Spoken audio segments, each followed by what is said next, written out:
جتنا جنت کا بے نظیر ٹکڑا ہے اس دنیا میں یہ پاکستان ہے، جو کہ بنایا قائد اعظم نے اور جو بھی ہمارے اس وقت لیڈر تھے، اس کی اس طرح حفاظت نگہبانی نہیں کی گئی جس طرح اس کی کرنی چاہیے تھی۔ دوسرا، جن لوگوں نے قربانیاں دی، مجھے ہمارے تو والد صاحب کیونکہ ہجرت کر کے آئے تھے، ہمارے پیرنٹس تو ہمیں کہانیاں سناتے تھے کہ کس طرح لہو لہان کیا مسلمانوں کو، کس طرح عصمت لوٹی ہماری مسلمان خواتین کی، اور کس طرح ہم قربانیاں دے کر پاکستان میں پہنچے، اور قربانیاں دینے کے بعد پاکستان آزاد ہوا۔ جب آزاد ہوا تو اس کو ہم اس طرح اس سے محبت جتنی ہم کرتے ہیں اتنی ہمارے کاش یہ سیاست میں جو لوگ ہیں جو اس وقت بھی مسلط ہیں ہمارے اوپر، کاش یہ اس ملک کی حفاظت اس طرح کرتے۔ میں یہ سمجھتا ہوں، آپ نے کہا جی 14 اگست واقعی ہم خوشی مناتے ہیں اس کی بہت، لیکن ان لوگوں کو بھی یاد کرنا چاہیے جنہوں نے اس کے لیے قربانیاں دیں، ان کی محبت کو بھی، لازوال محبت اور لازوال قربانیوں کا بھی ذکر کرنا چاہیے جس طرح ہم کر رہے ہیں بیٹھ کے۔ تو دوسری بات، اب اللہ تعالیٰ کرے کہ ہم اس ملک کو اس طرح جنت بے نظیر ٹکڑا بنائیں، اس کی حفاظت کریں، اور ہم اس موقع پہ تو یہی کہیں گے کہ جشن آزادی مبارک، پاکستان زندہ باد، اور ہمیں اس کی آبیاری کرنی چاہیے اور اس کو مزید ترقی دینی چاہیے۔ دوسری بات یہ آپ نے کی سیاست سے تعلق، تو سیاست کا تو یہ ہے کہ اس وقت ملک میں مائی باپ تو ہمارا کوئی ہے نہیں۔ اب یہ دیکھیے تاریخ ہے پاکستان کی کہ جتنا کیمیکل والا پانی لوگوں پہ پرسوں لاہور میں جو مریم نواز کی ریلی پر پھینکا گیا، ایسا تاریخ میں کبھی ہوا نہیں تھا، لیکن جو لوگ باندھتے ہیں وہی پھر اپنی دانتوں سے کھولتے ہیں، ایسے جو بوتے ہیں وہی کاٹتے ہیں۔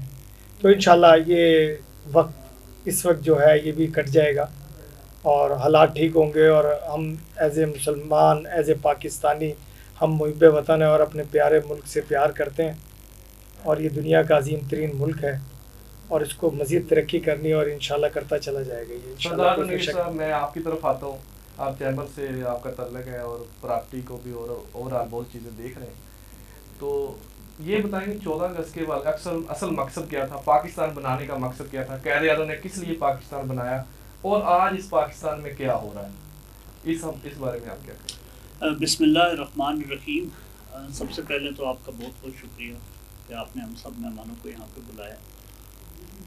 اصل میں جب پاکستان کا خواب علامہ اقبال نے دیکھا تھا، وہ ایک ایسے پاکستان کا خواب دیکھا تھا کہ جہاں پر ہم لوگ آزادانہ طور کے اوپر چلیں گے، پھریں گے اور اپنی زندگی گزاریں گے۔ اس خواب کو پورا کرنے کے لیے جو بھی اس وقت کے حکمران ہمارے جن سے لیڈر تھے، جس میں قائد اعظم محمد علی جناح شامل تھے، لیاقت علی خان شامل تھے، محترمہ فاطمہ جناح شامل تھیں، بہت سارے اور لوگ جنہوں نے اس پاکستان کو بنانے کے لیے ایک انتھک محنت کی، اور اللہ تعالیٰ کا اس پاکستان کے اوپر کتنا بڑا کرم ہوا کہ یہ 27 رمضان المبارک کو، 14 اگست سے تھی، 27 رمضان المبارک کو، اور رمضان میں اس پاکستان کا وجود، اور ایک ایسے پاکستان کا وجود ہوا، ایک ایسا پاکستان مارس وجود میں آیا کہ جس کی بنیاد یہ رکھی گئی تھی کہ اس کو ہم نے اسلام کے اوپر،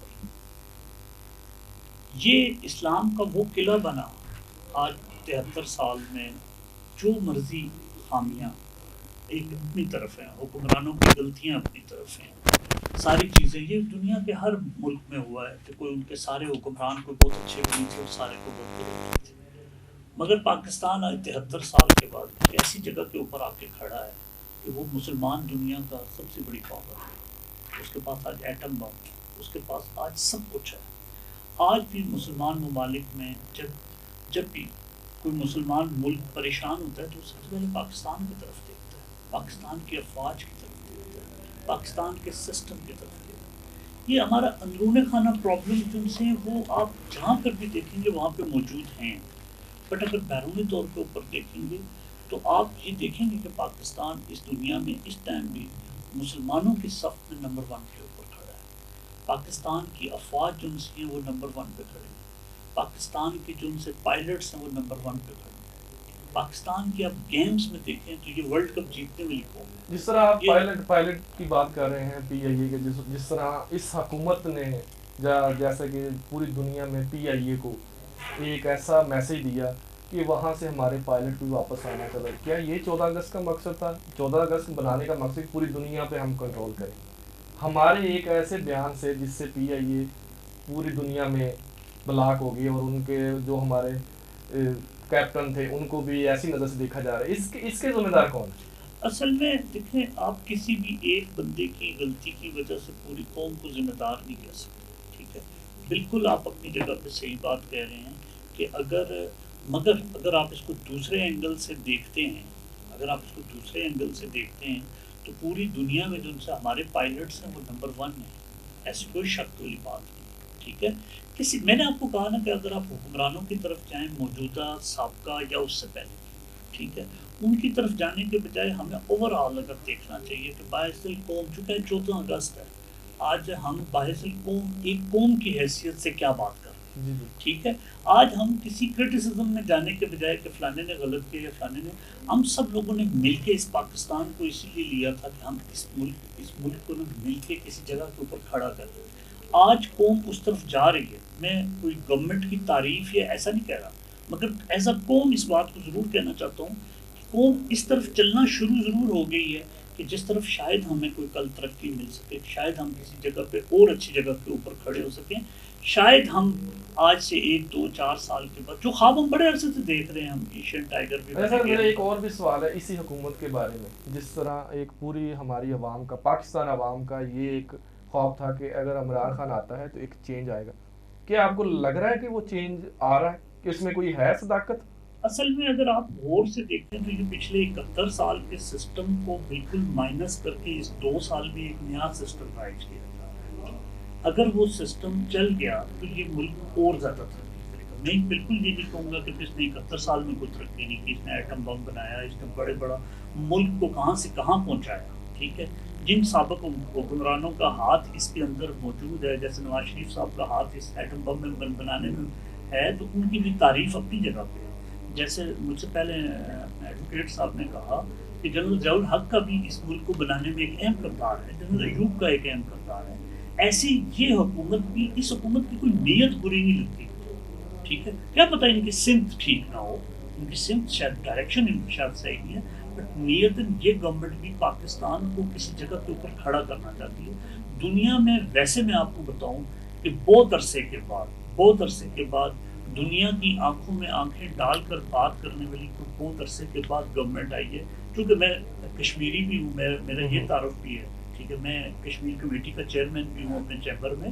ہمارے تو کشمیر کے یہاں سے بورڈ ہی اتار دیے جاتے تھے جب باہر کے ملکوں کے وزیر وزراء اعظم اور صدور آیا کرتے تھے. ٹھیک ہے، تو آج کم از کم کشمیر کے بارے میں بھی بات ہو رہی ہے. آج ہر چیز کے بارے میں منیمم بات ضرور ہو رہی ہے. تو یہ چینج لائے. جی ڈاکٹر صاحب، میں آپ کی طرف آتا ہوں، کامران صاحب کی طرف میں پہلے کیونکہ آپ نون لیگ کی طرف سے، تو آپ چاہ رہے ہیں کہ اس پہ سوال کے کیا کمنٹس کریں گے اس بات؟ دیکھیں، تنویر صاحب نے یہ فرمایا کہ کشمیر کے بارے میں بات کر، بھائی کشمیر تو وہ دے کر آ گئے، دوسرے کی تیاری کر لی. کاش کوئی عقل مند وزیر اعظم ہوتا، کوئی اچھا لیڈر ہمیں مل جاتا، جیسا کہ اس کو سوچ کے ینگسٹر نے ووٹ دیا تھا. کاش یہ ویسے ہی ہوتا، جیسے نعرے لگا کر آیا، جیسے انہوں نے یقین دلایا لوگوں کو. لیکن جو کچھ کہا اس کا الٹ ہوا. ابھی دیکھیے ان کی بات پہ ان کی پارٹی کے لوگ بھی یقین نہیں کرتے. یہ آپ کہہ رہے ہیں کہ ملک کو ترقی کی طرف آنکھوں میں آنکھیں ڈالنے والا یہ انسان ہوتا ہے. یہ صرف جب سے آئے ہیں صرف الزام لگا رہے ہیں یا تباہ کر رہے ہیں اداروں کو. اس کے ارد گرد کون لوگ ہیں 22 سال جنہوں نے اس کے ساتھ محنت کی؟ ان میں سے ایک بھی بتا دیجیے، ایک بھی وزیر اس کی پارٹی کا ہو، پی ٹی آئی کا ہو.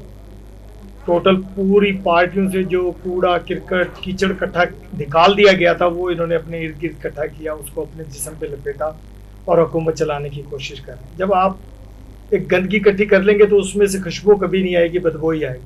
اس کا رزلٹ یہ ہے کہ آج تمام ادارے تباہ و برباد. مقبوضہ کشمیر کے مسلمانوں کی حالت بد سے بدتر ہو رہی جا رہی ہے. مودی ہمارے اوپر ہنستے ہیں. آج پہلے ہم کشمیر میں جا کے ہم لوگ باقاعدہ ان کی آنکھوں میں آنکھیں ڈال کے بات کرتے تھے. آج ہم کیا کر رہے ہیں؟ آج ہم جو بھی کر رہے ہیں وہ سب کچھ اس کا الٹ ہو رہا ہے. جو کچھ ہم نے کہا گیا، جو ہمارے مجاہدین کی قربانیاں تھیں، جو ہمارے مقبوضہ کشمیر کے مسلمانوں کی قربانیاں تھیں، جو آزاد کشمیر کے لوگوں کی قربانیاں تھیں، آپ یہ دیکھیے